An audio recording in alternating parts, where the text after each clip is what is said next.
చాలా ప్రధానం. In such as an organization, unity is important. On the brotherhood of man, fatherhood of God. There should be fatherhood of God and brotherhood of man. అందరూ ఒకరికొకరు ఏకం కావాలి. All should be one. ఎట్టి ద్వేషము కానీ, no hatred, ఎట్టి అసూయ కానీ, no jealousy, ఎట్టి విధమైనటువంటి యొక్క అభ్యంతరాలు కానీ ఉండకూడదు. There should be no differences ఏదో whatsoever. వ్యక్తిగతమైన ద్వేషాలు ఒక క్షణంలో వచ్చినా There may be individual level, మర్చిపోవాలి. but you should forget them. Hello brother brother brother ఆ విధమైనటువంటి దీని కింద పోవాలి. We should start working saying hello అది brother. కూడా హార్ట్ నుంచి రావాలి.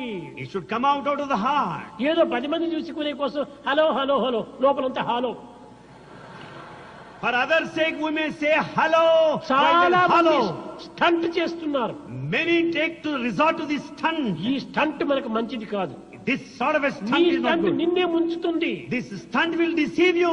హృదయపూర్వకంగా నీవు దీన్ని అనుసరించు. You should follow your heart. ప్రేమపూర్వకంగా నీవు ఆచరించు. You practice with love. దివ్యమైనటువంటి భావాన్ని నీవు తలుచుకో.